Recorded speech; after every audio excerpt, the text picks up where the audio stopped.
Hi, thanks for watching. For the next Improvtoons, I'm going to do Proxemics. Proxemics is the study of the distance that people place between one another to feel comfortable in society. So the classic example is an elevator. If there's a person in an elevator, one person alone typically stands in the center or near the front, right? When a second person enters, they shift positions and they'll make sure there's a certain amount of distance between each other that's comfortable. Third person enters, the dynamics change entirely. So that's like the classic example of studying distance between people.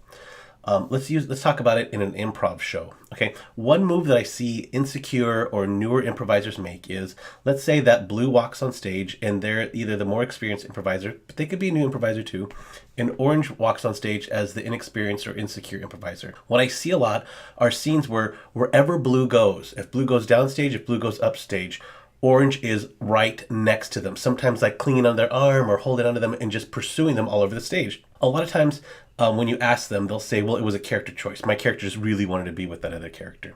But a true character choice, or the way that an experienced improviser would deal with it, is, yeah, they might chase them around stage, but they'll still play with distance. They'll rest the game. They'll move away from a reason for the person, and they'll find a reason, because it's not so much that the space is always closed, because that's a success. It's the fact that they want to close the space. The true entertainment of a scene doesn't come in the success of a goal, it comes in the struggle of trying to attain that goal. So you'll see that Blue will walk around stage and Orange will chase him, Orange will chase him, and the audience can read that frantic energy. The audience can see that Blue is getting frantic because now they feel the anxiety of not only the audience, but they also feel the anxiety of their scene partner not giving them space, and they feel like they're trapped a little bit. And then they'll feel, and the audience will feel the anxiety of Orange. So I'll tell you some tips of how to deal with this later, but that's a move that you see people use from an inexperienced improviser make. Another move that they make a lot is upstaging. Now this happens, let's say there's Pink and Green, okay? So Pink and Green are on stage, and Pink's going to do the upstaging. And what typically happens is, just because like people move their feet when they're thinking, or they kind of shift weight back and forth, is they'll move their feet, they'll move their feet, they'll move their feet, and they'll end up at the back of the stage. And I don't know what it is. It's a fear mechanism. They're afraid of the audience. That's what it is subconsciously, but it's not a conscious move they're making. Another way this happens is that Pink and Green will be talking, and Pink will turn to Green for a reaction, like put their hands up, like, I can't believe you said that. And what they believe they're doing is they're squaring up, but what they've actually done is take a step back. And so they're actually taking a step back, causing Green to take a step back, da da da da. And in theater, what happens is upstaging is considered rude, or it's just a rude thing to do to another actor, because the person in the back of the stage, is forcing the person that's closer to the stage to turn and close himself off to the audience. So it gives the person in the back, the person that's upstaging another actor, the spotlight, because then they become the focal point. If you've done theater, you'll hear like, don't upstage me, and it's actually like a very negative thing. We also use don't upstage me as in they're getting all the attention or they're being louder, but that's physically what the term upstaging means. So then the last thing that I see inexperienced or newer improvisers do is they close the space. And I think I've understood why this is. It's because if they've taken a lot of workshops and a lot of drop-ins, the teachers say, okay, I need 2 people on stage, and 2 people get on stage, and they'll take the exact same spot every single time. So typically center stage, about 2 feet from each other in the center, like center depth-wise, but center also from left to right. And then they'll say, start the scene. And then one person will typically start a physical activity, or they'll turn to each other because they have an idea.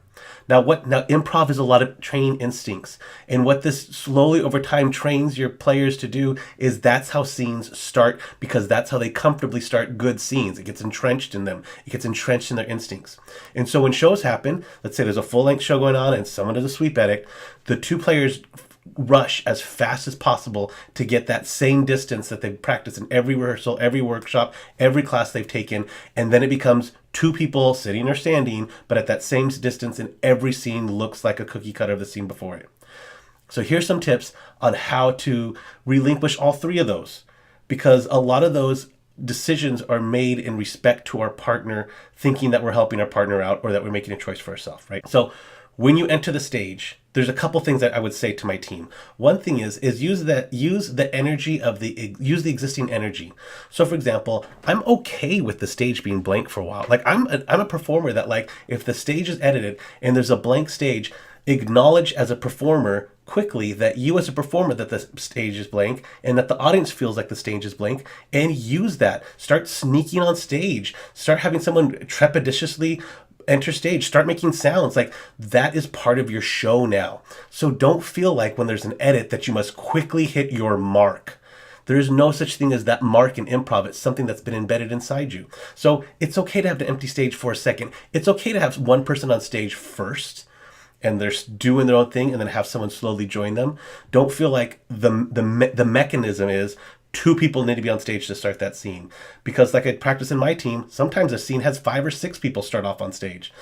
Another thing is, when you enter the stage, don't look to hit your mark at that spot. Come down stage, go up stage, maybe cross your partner and go to the other side of them, see how that affects them. They might still have an idea. That stuff doesn't ruin their idea, but if there's no idea formed, it also informs the characters and the relationships that you see. So don't feel like when scenes start that you immediately hit those marks. Maybe one person comes out into the audience and we'll see what that does. But don't feel like the cookie cutter response or the cookie cutter start is that two people stand next to each other and talk. Because I do think that's what leads to one person chasing the other person around the stage, is they feel insecure, so they step in, the second person takes a step back, and they read, okay, now this is the game. I'm being the overbearing person and you keep stepping back. This is the funny game. We've seen it. That's not going to be the game. The relationship, the context, that's going to provide the game. So that's a little bit of proxemics. Thanks for watching. I wanted to do a couple Improvtoons on strategies instead of formats. I'll get to formats a little bit later. But like I said, if you don't follow the Improv Boost, follow each other, support each other, like each other's posts, go see each other's shows, take each other's classes. That makes improv altogether stronger and we help each other out. A high tide raises all boats.